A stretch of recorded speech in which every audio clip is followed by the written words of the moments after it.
नमस्कार किसान भाइयों। धान की रोपाई जोरों शोरों से चल रही है। ऊपर से धूप भी बहुत तेज से निकल रही है और बारिश भी आ रही है। किसान धान की नर्सरी डालने के समय बढ़िया पैदावार देने वाली वैरायटियों का चुनाव करता है, लेकिन एक छोटी सी चूक जब हो जाती है, जब धान की रोपाई करते हैं उसी समय छोटी चीजें जिनको ध्यान में नहीं रखते हैं उन्हें नजरअंदाज कर देते हैं और उसका खामियाजा किसान भाइयों को बाद में भुगतना पड़ता है। नुकसान ज्यादा होता है, पैदावार भी कम मिलती है, रोगों का अटैक भी ज्यादा देखने को मिलता है। आगे चलकर धान में नीमोटोड यानी जड़ गांठ की समस्या आती है और धान की ग्रोथ, धान पीला पड़ जाता है। तो इन समस्याओं से बचने का सही तरीका क्या है धान की रोपाई के समय? देखिए किसान भाइयों, जब आप रोपाई कर चुके हैं तो धान में कोई पीलापन नहीं है, स्वस्थ है। आप चाहते हैं आपका धान भी बिल्कुल स्वस्थ रहे, उसमें फुटाव अच्छे से हो, पीलापन नहीं आए। कौन कौन से फर्टिलाइजर आपको डालना है जिससे जादुई चमत्कारी रिजल्ट सामने आए? दोस्तों,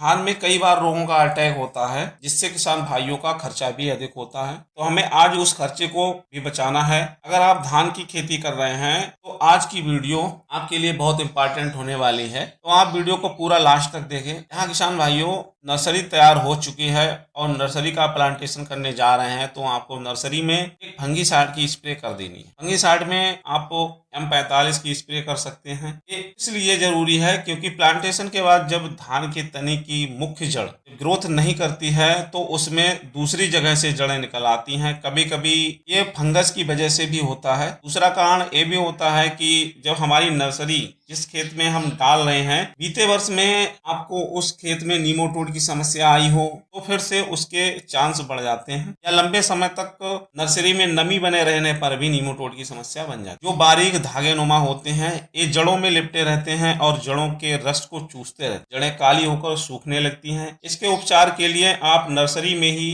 रेत में मिलाकर अपने खेत के एरिया के अनुसार कोराडान या जो फ्यूरी नाम से आती है उसे रेत में मिलाएं और अपने नर्सरी में बखेरते हैं। ऊपर से आप पानी छोड़ दें। अब किसान भाइयों, जिन किसान साथियों ने नर्सरी के ये सब नहीं लगाया है, वो प्लांटेशन कर चुके हैं या करने वाले हैं, उनके लिए क्या करना है? देखिए भाइयों, जब आप खेत में पानी भरने के बाद मिट्टी को नरम मुलायम बनाते हैं, इसके बाद ही आपको कुछ फर्टिलाइजर उसमें पाटा लगाने से पहले डाल लें। इसके वाकई में चौंकाने वाले रिजल्ट देखने को मिलेंगे। कुछ किसान रोपाई हो जाने के बाद भी खाद डालते हैं, लेकिन यहाँ किसान भाइयों, हम आपको पाटा लगाने से पहले मेरे द्वारा बताई गई बेसल डोज डाल देते हैं तो 1 एकड़ में आपको 38 से 40 कुंटल पैदावार लेने से कोई रोक नहीं सकता। मैं आपके साथ कुछ फर्टिलाइजर के कॉम्बिनेशन को शेयर करता हूँ। देखिए दोस्तों, अगर आप DAP डाल रहे हैं तो आपको नाइट्रोजन और फास्फोरस उसमें मिल जाता है, तो आपको 1 बैग DAP का लेना है और इसके साथ ही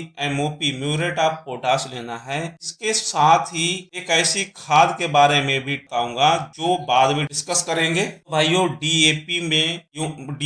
DAP के साथ MOP की मात्रा आपको 1 एकड़ में 25 से 30 किलोग्राम के हिसाब से लेनी है। अब यदि आपके पास DAP अवेलेबल नहीं है तो 2 बैग SSP के लेने होंगे। इसके अंदर आपको ना तो नाइट्रोजन मिलता है और ना ही पोटाश। 25 किलो तो आपको इसके साथ में यूरिया लेनी है और तकरीबन 25 किलो ही आपको MOP लेना है। तीसरा, यदि आप NPK डालना चाहते हैं तो NPK आपको 12-32-16 के ग्रेड में लेनी है, जो कि धान की फसल के लिए सबसे बेस्ट है। इस तरह आप खुद देख लीजिए कि आपके पास क्या अवेलेबल है। बाकी जो इसके साथ जो फर्टिलाइजर और दवाइयां डालनी है वो डिस्कस कर। देखिए किसान भाइयों, यहाँ आपको दीमक की समस्या व नीमोटोड की समस्या ज्यादा रहती है तो जड़ गांठ की भी समस्या बन जाती है, तो आपको इसके साथ दानेदार कीटनाशक इन्हीं फर्टिलाइजर के साथ मिला लें। जैसे इसके लिए आप रिजेंट को मिला सकते हैं, इसमें फिब्रोनिल 0.6% GR फॉर्म में मिल जाता है। देखिए दोस्तों, धान की फसल में फुटाव के लिए साइटोकाइनिन चाहिए, जिब्रेलिन चाहिए, जिससे ज्यादा हरापन, बढ़वार फटाफट हो, फसल